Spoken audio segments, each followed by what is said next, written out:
Good morning, everyone. Welcome to my home. This is Reverend Maria Blanding, and Jeannie is here with me this morning Good morning. for us to do the service. Yes, Good morning, thank you so Jeannie. much for having us in your home. I love your home. It's beautiful. Thank you. It's wonderful to have you here. Thank you.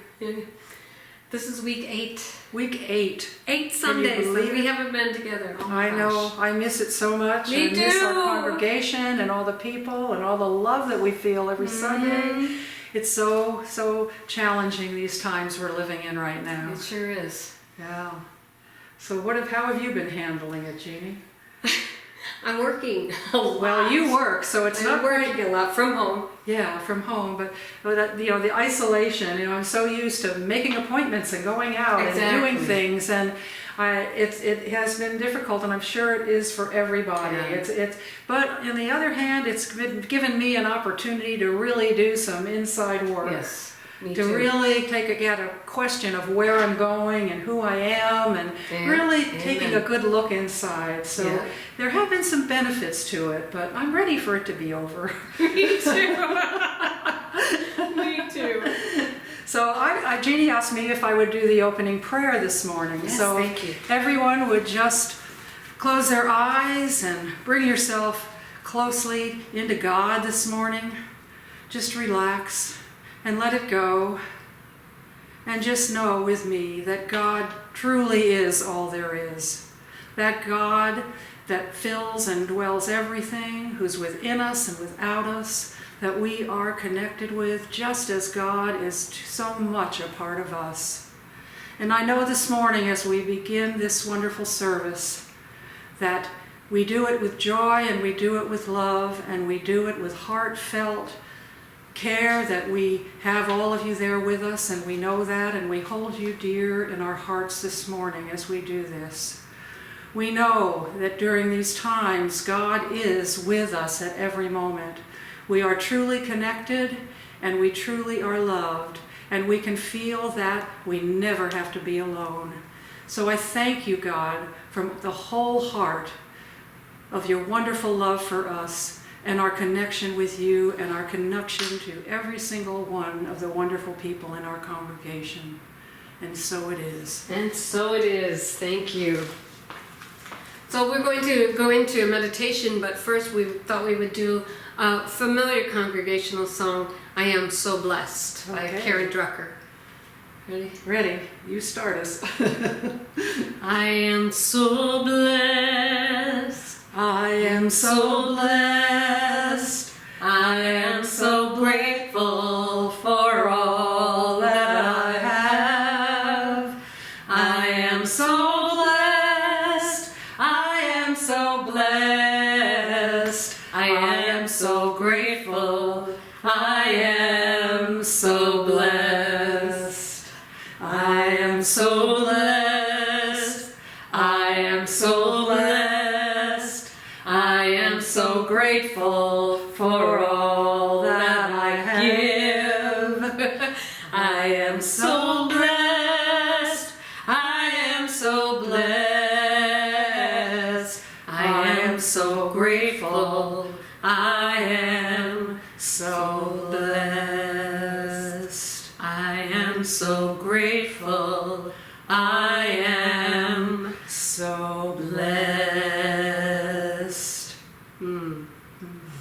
Nice. Thank you. So let me get my book here. I thought this morning for the meditation, I don't know about you and what you're doing for your spiritual food during this time, but I've been back to the Science of Mind textbook. And I was telling Jeannie this morning how wonderful it is to go back into it and read it. And I just made myself a commitment this week that I was going to put it somewhere where I could pick it up every morning and just go in it and read a little bit. But in the back of the Science of Mind textbook, Ernest Holmes has a bunch of really beautiful meditations. And I do remember using them so much when I was studying the ministry. So I want to read it to you this morning, and if you want to close your eyes, because it is a meditation, and just take a few moments now to close your eyes, take a couple of deep breaths, and just bring yourself noticing that deep within. I accept the fullness of my own divine well-being. Within myself is that which is perfect, that which is complete, and that which is divine, that which has never born and cannot die, that which lives, which is God, the eternal reality. Within myself is peace, poise, power, wholeness, happiness, all the power there is, and all the presence that there is, and all the life that there is God, the living Spirit Almighty. And in this divine and living Spirit is within me. It is wholeness. It is never weary. It is never tired. It is life. It is complete peace. It is never afraid. It is never confused. It is always poised and peaceful. It is always in a state of perfect equilibrium. This is the truth about myself. There is no other self. Every image of fear is erased from my mind. Every sense of confusion leaves my thought. My mind now entertains and reflects the divine into everything which I do, say, and think, into my body, into my affairs. That divine within me is wholeness, and my mind reflects this wholeness into every organ, every function, every action, every reaction of my physical being, renewing it after the perfect pattern, the Christ within me. Universal substance reflects itself into my mind and into daily supply, so that everything I need each day is supplied. Before the need is the thing, and with the apparent need is met. There is something within me which goes before me and prepares the way wherever I go, making straight the way, making perfect the way, making immediate and instant and permanent and harmonious every situation. Constantly, my mind reflects the fullness of that divine substance, cooperation to me. I am happy in all of my companionships and relationships because they work perfectly. And I know that all within me heals every sense in my life. I accept peace and fullness in my life today. Thank you. Jeannie? Thank you, Maria. Let's take a couple deep breaths and come back into your space.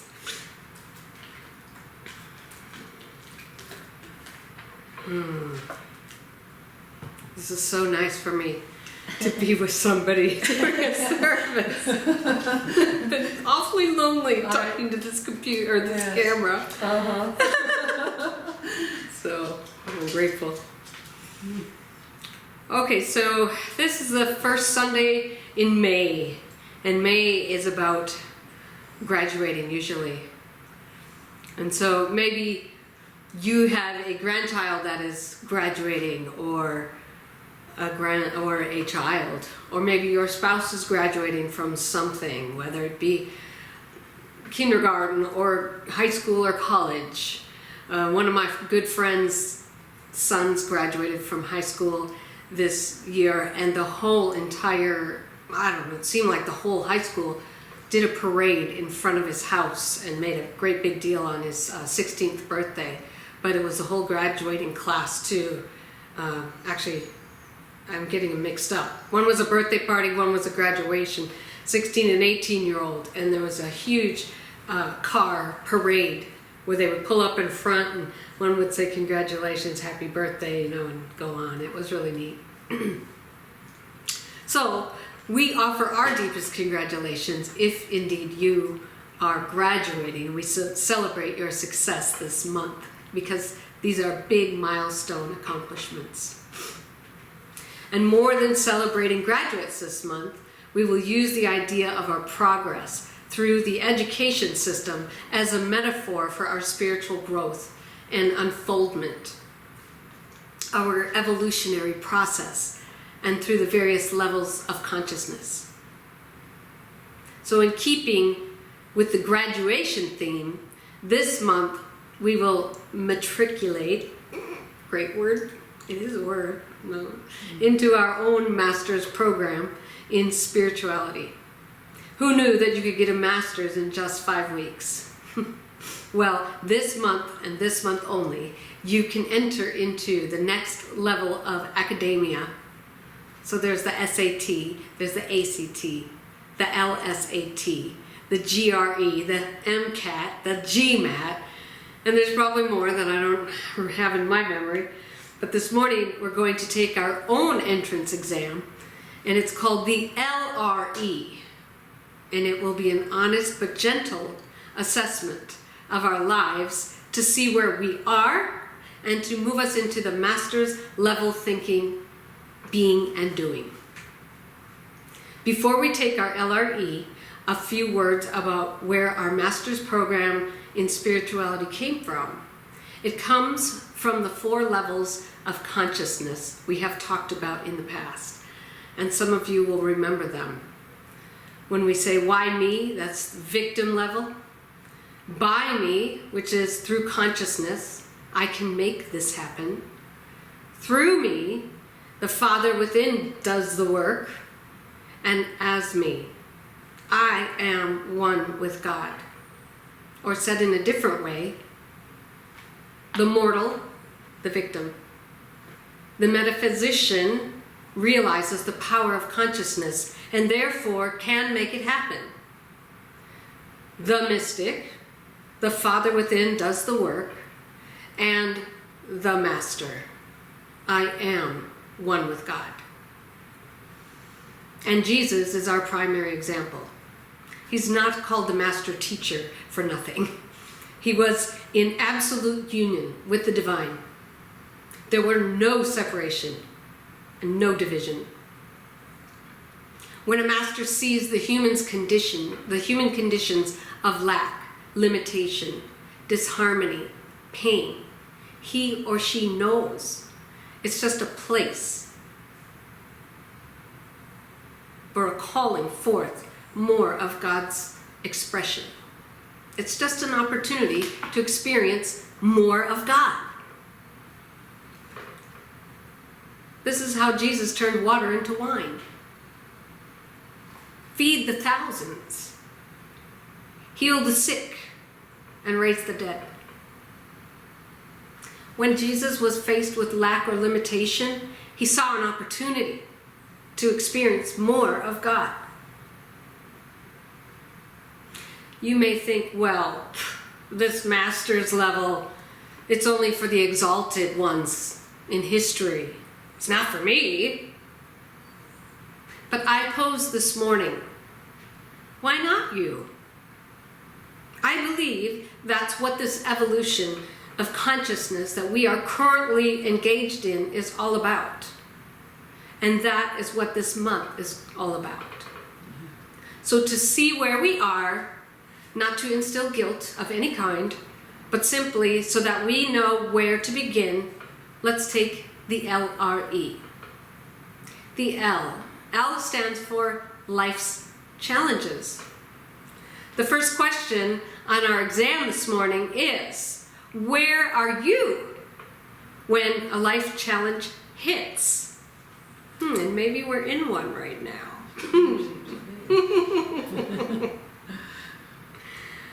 Where are you? Mortal, metaphysician, mystic, or master?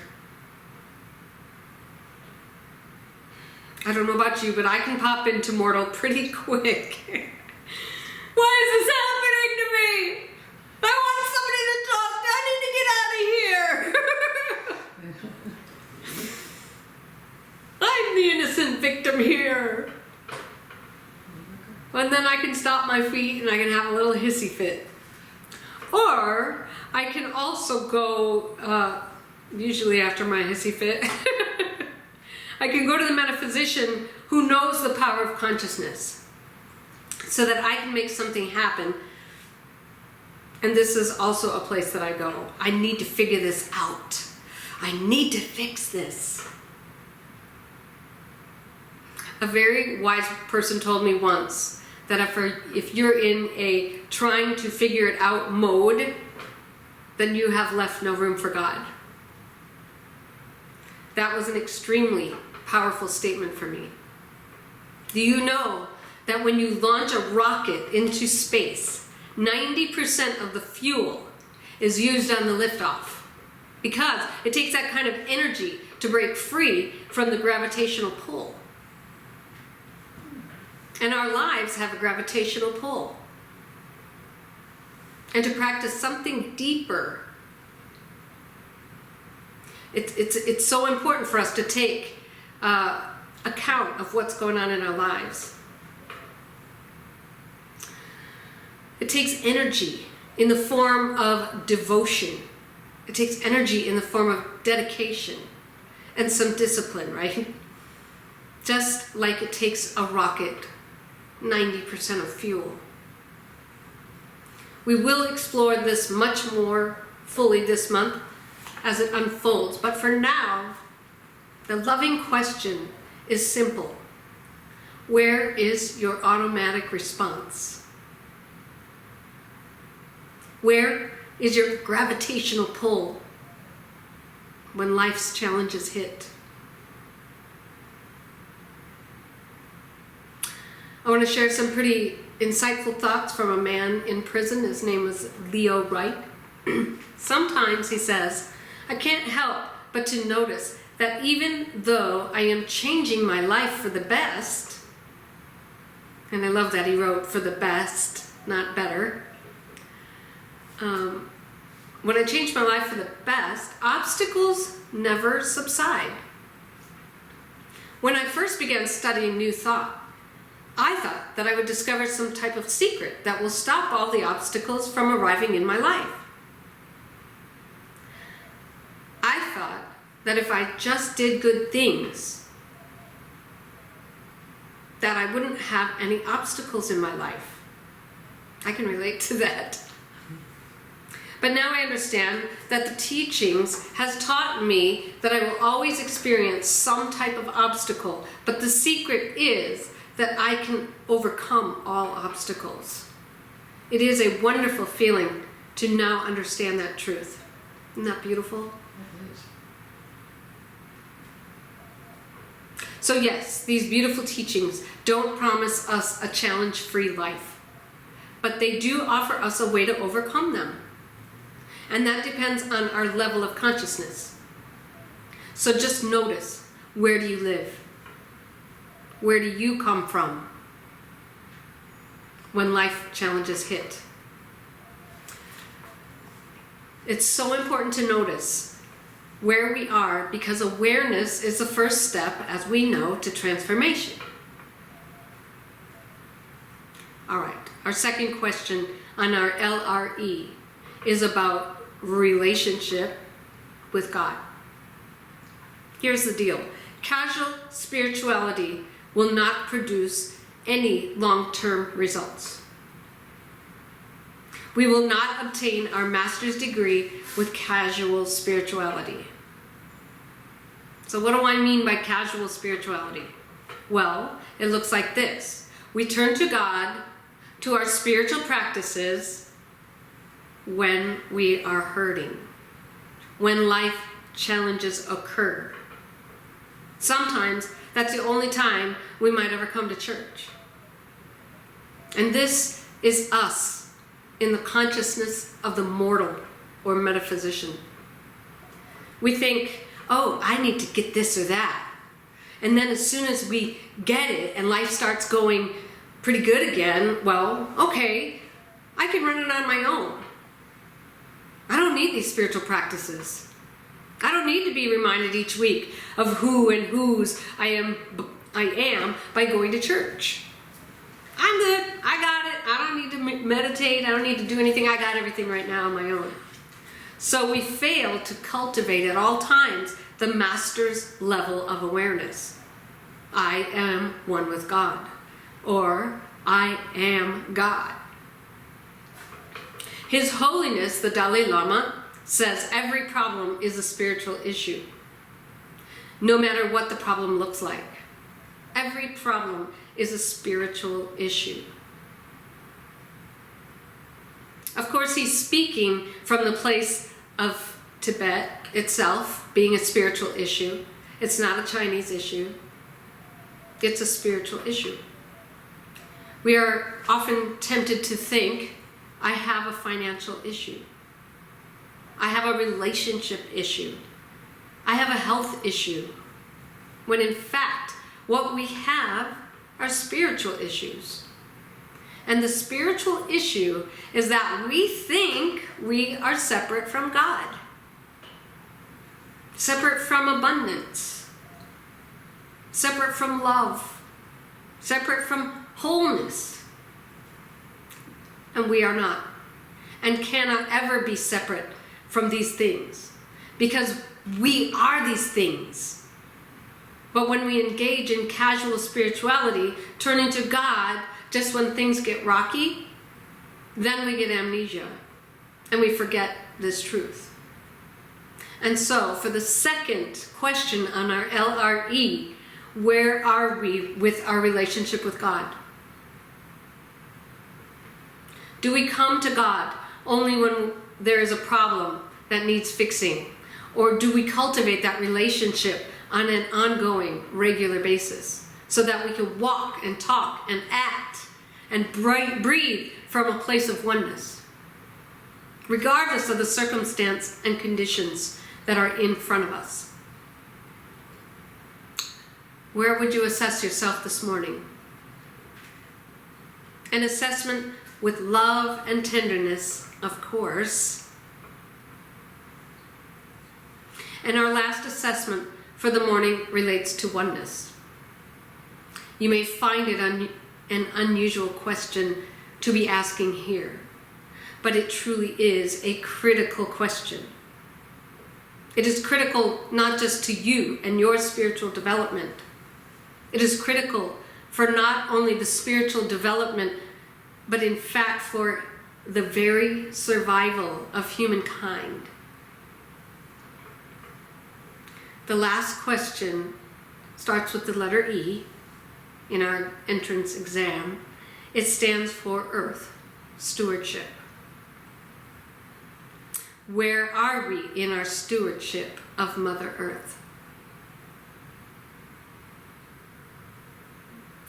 I recently read a book entitled Christ, the Avatar of Sacrificial Love by Torquem Sardarian. And I found the opening words quite moving as it relates to this question. They are, the day when man, for the first time, felt that the whole creation was the work of a great architect. That day, a window was opened toward the cosmos, toward the future possibilities, toward future itself.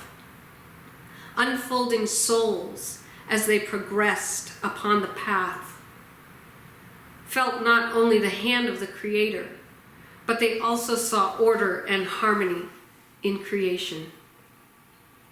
They heard the hidden symphony reverberating in all the galaxies, in all systems, in all globes, in each atom.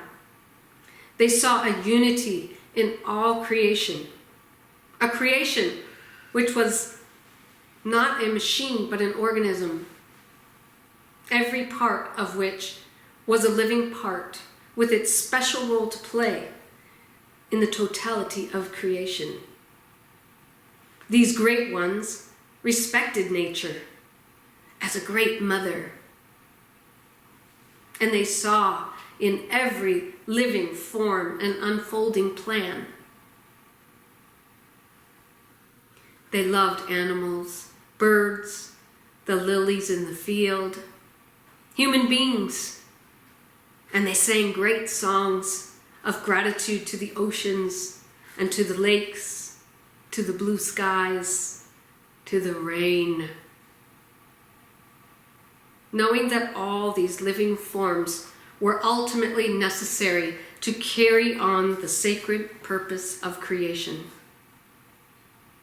I love that last sentence.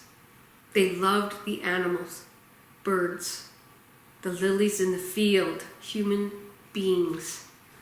and they sang great songs of gratitude to the oceans, to the lakes, to the blue skies, to the rain, knowing that all of these living forms were ultimately necessary to carry on the sacred purpose of creation. Isn't that beautiful? Mm-hmm. But sadly, we have forgotten that. We have clearly forgotten that. You may be wondering what the condition of the environment has to do with levels of consciousness. What's it doing in a sermon? And those are fair questions. But in case you haven't noticed, we have an environmental issue or two going on in the world today. And what did the Dalai Lama say?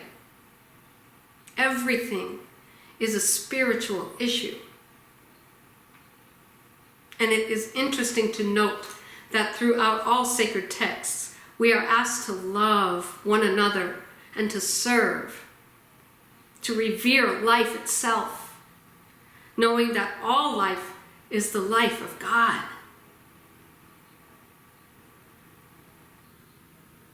We have been given dominion to care for, not to dominate the earth. We are the stewards of creation.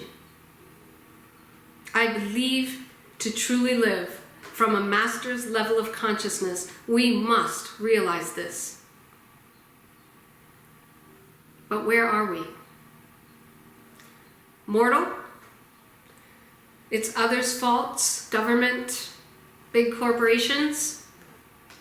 Are we the metaphysician trying to force things? Or the mystic master, one who recognizes our oneness, and it is simply part of their being, part of their nature, to walk upon this earth as leaving little a footprint as possible.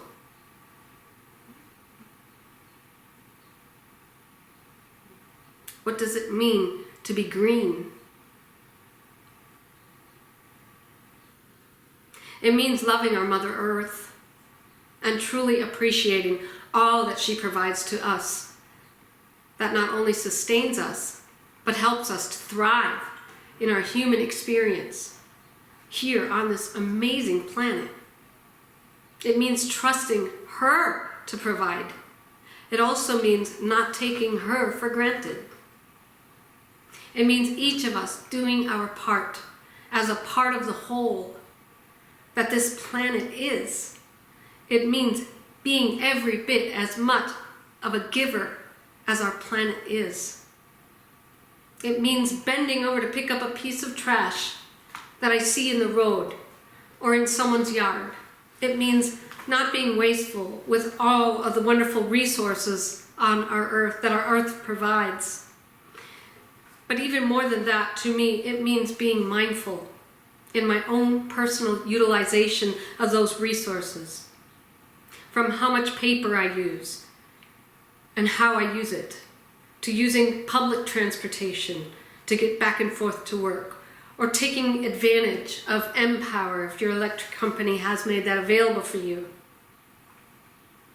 Taking grocery bags that are recyclable or not using the plastic bags. Not buying bottles of water anymore, using glass. There's just changing all your light bulbs in the house to LED. There's just endless ideas, and I know you all know these things. I have always cared about our planet's health. And I know you have too. I know you have.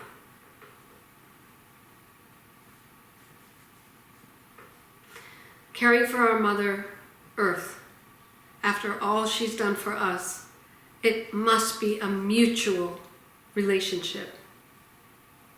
And it just feels good to take care of our planet. And so the final question this morning is, where are we with our Earth stewardship? There's so much that we can do collectively as a spiritual community and individually in our lives. And we are being called to act on that. We're being called to the Master's way of living and being. And so whether it is how we face our call to earth stewardship, how we face life's challenges, or how we face our relationship with God, we are being called to a more expanded and more expansive ways of being. We're being called to grow into a master's level of consciousness, where we no longer see separation, but only see oneness. Today, we have taken an assessment to see where we are. The rest of the month, we will move more powerfully into that call. Namaste, my friends. Namaste. And to close out, we thought we'd do a song called, I left it over there, I think. Jeremiah is a bullfrog. Yeah, Joy to the World. We thought, man, we need some energy going, and we thought we'd sing a little song called Joy to the World. But before that, we wanted to say thank you. Yes, that's right. You were mentioning that. So, where did I put that song now? Here it is. Okay. Wanted to say thank you so much. It's the beginning of May, so we just got our financial report of how the church is doing, and we are an abundant church, and it's because of you. Oh my gosh, thank you so much. We're doing great. well, it's wonderful to know 2 months that all of you are supporting us and sending your love to us during this time. It really is. To our church. Yeah, We are blessed. we are truly blessed. So, all right. Now this is just play with us and have fun with this. Hopefully you know the song too. All right, ready? Okay, let's go. You start us, Jeannie. Jeremiah was a bullfrog, was a good friend of mine. I never understood a single word he said, but things would always turn out fine. We always do that. Joy to the world, all the boys and girls now. Joy to the fishes in the deep blue sea. Joy to you and me. If I were the king of the world, I'll tell you what I'd do. I'd throw away the cards and the bars and the war and give my love to you. Sing joy to the world. All the boys and girls now.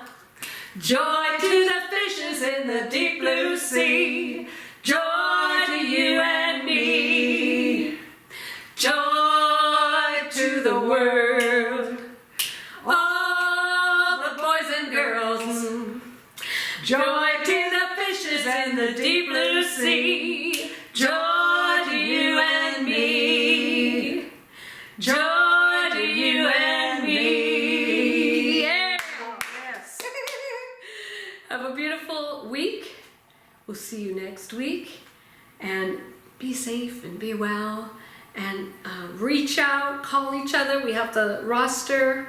And Just trying to keep connected. yeah, let's stay Absolutely. connected. Yeah. Thank Thank you for you, having Jeannie. us in your home. We are very welcome. It's Beautiful wonderful day. to have you here today. Oh, thank you so much. Love you all.